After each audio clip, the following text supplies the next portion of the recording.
오늘 말씀은 사무엘상 16장 7절 말씀입니다. 제가 읽겠습니다. 여호와께서 사무엘에게 이르시되 그의 용모와 키를 보지 말라. 내가 이미 그를 벌었노라. 내가 보는 것은 사람과 같지 아니하니 사람은 외모를 보거니와 나 여호와는 중심을 보느니라 하시더라. 아멘. 주님은요, 질서의 하나님이세요. 5살, 6살 아이에게 20대의 에너지를 기대하지 않으시고 20살에게 50대의 노련함을 기대하지 않으세요.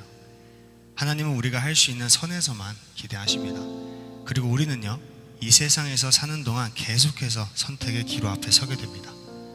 거기서 중요한 것은 내가 싫어하는 것, 그 중에서도 내가 제일 싫어하는 것도 주님이 말씀하시면 갈 수 있는가, 그런 마음이 있는가. 그 다음 A라는 길과 B라는 길이 있을 때 선택의 기로 앞에서 어떤 마음으로 그 길을 선택했는가입니다. 내가 A라는 길을 선택했는데 알고 보니까 하나님의 뜻이 B였어요. 이럴까봐 두려워서 아예 선택도 못하는 경우도 많잖아요. 그런데 제가 그런 경험을 해봤는데 하나님은 A를 선택하든 B를 선택하든 그 자체에 관심이 없으셨어요. 왜냐하면 하나님은 A를 B로, B를 A로 원래 내가 선택했던 것처럼 마치 물 흐르듯이 바꾸실 수 있는 분이시기 때문입니다. 그러니까 내가 어디로 가냐, 무엇을 선택하냐, 그것보다 더 중요한 것은 내가 그거를 선택한 이유입니다. 하나님은 저와 여러분이 그 상황 앞에서 왜 그것을 선택했는가, 어떤 마음과 중심의 태도로 그 길을 선택했는지 궁금해 하시는 거예요. 강준아, 너 왜 A를 선택했니? 선택한 그 이유가 무엇이니? 하나님이 궁금해 하시는 것은 제 마음이었어요. 그리고 거기에 나의 욕심이 조금이라도 섞여 있다면 그 길은 반드시 무너진다는 것을 알았어요. 그러나 그 길이 오직 주님을 위한 선택이었다면 설령 잘못된 길을 갔다고 해도 하나님은 그 길 자체를 바꾸신다는 것도 알게 되었습니다. 그래서 선택을 두려워할 필요가 없습니다. 우리가 정말 두려워야 할 것은 각자의 마음이에요. 나는 왜 그 길을 선택했는가? 그 선택의 이유가 무엇인가? 그 선택이 단순히 내 욕심 때문이었다면, 내 만족과 유익을 위한 것이었다면, 그런 마음이 조금이라도 있다면 아무리 좋은 길이라도 결국 무너집니다.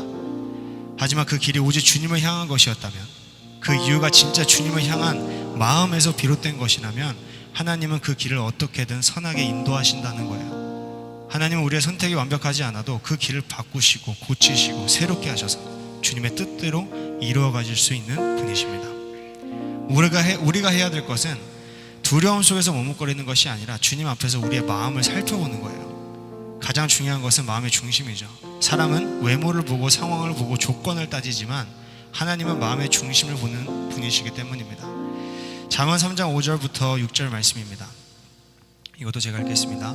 너는 마음을 다하여 여호와를 신뢰하고 내 명철을 의지하지 말라. 너는 범사의 그를 인정하라. 그리하면 내 길을 지도하시리라. 때로는 내가 선택한 그 길이 너무 어려워 보이고 실패할 것처럼 보일 수도 있습니다. 그러나 요셉을 보십시오. 형들의 시기와 미움으로 인해 애굽으로 팔려갔습니다. 하지만 요셉이 애굽에 간 것이 하나님의 뜻이 아니었을까요? 인간적인 시각에서는 비극처럼 보였지만 하나님은 그것을 통해 더 크신 계획을 이루셨습니다. 모세를 보세요. 그는 애굽의 왕궁에서 자랐지만 자기 힘으로 이스라엘을 구원하려다가 실패하고 광야로 도망쳤습니다. 하지만 하나님은 그를 40년 동안 연단하시고 결국 이스라엘을 구원하는 지도자로 세우셨어요. 바울을 보십시오.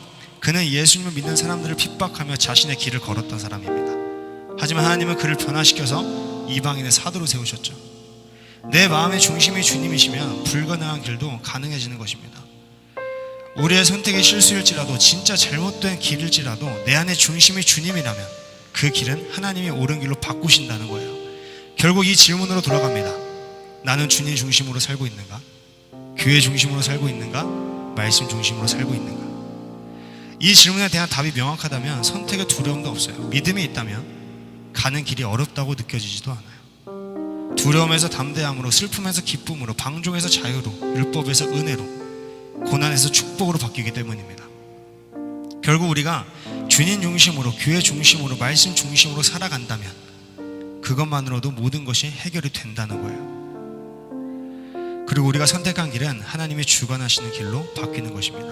합리화는 절대 하면 안 됩니다. 내가 이 길을 가는 건 주님을 생각해서야, 그렇게 말하면서도 대부분 자기 욕심이 들어가 있더라고요. 망합니다. 사실 주님의 길인지 주님 교회 말씀 중심으로 생각해 보신다면 주님의 길을 모를 리가 없죠. 이사야 30장 21절 말씀입니다. 너희가 오른쪽으로 치우치든지 왼쪽으로 치우치든지 네 뒤에서 말소리가 네 귀에 들려 이르기를 이것이 바른 길이니 너희는 이리로 가라 할 것이며. 분명히 알아요. 이제 갈 것이냐 말 것이냐, 믿고 쭉 갈 거냐, 믿음이 부족하여 우회해서 가다가 돌고 돌아 더 앞서지고 결국 다리도 부러진 상태로 다시 돌아와서 기어갈 것이냐. 뭐 그 사이에 주님 오시면 안타깝지만 하나님은 우리가 할 수 있는 선에서만 일하시지 무리하게 요구하지 않으십니다. 그러니까 이 길이 어렵다, 저 길이 어렵다, 힘들다, 세상적인 주관을 가지고 즐겁지 않다, 그런 믿음 없는 소리, 그리스도인답지 않은 소리, 진짜 그리스도인들이 해서는 안 되는 말입니다. 어떠십니까? 여러분의 삶 속에서 선택의 그 길 안에서 끝까지 그리스도의 길을 증명하고 있습니까? 아니면 매번 선택할 때마다 어렵다, 힘들다며 주저하고 있습니까? 잘 생각해 보시고 부디 앞으로 그 후배들에게, 주변에 있는 모든 사람들에게 부끄럽지 않게 살아가 주십시오. 내가 하나님의 사람이라는 것을 알려주십시오. 그리고 무엇보다 자기 자신에게 떳떳한 사람이 되시기를 소망합니다. 이 마지막 시대에 매번 선택의 길 앞에서 우리는 끝까지 멋지게 주님의 길 위에 서 있기를, 또 끝까지 멋지게 그 길을 가는 주님의 사람들 다 되시기를 주님의 이름으로 축원합니다.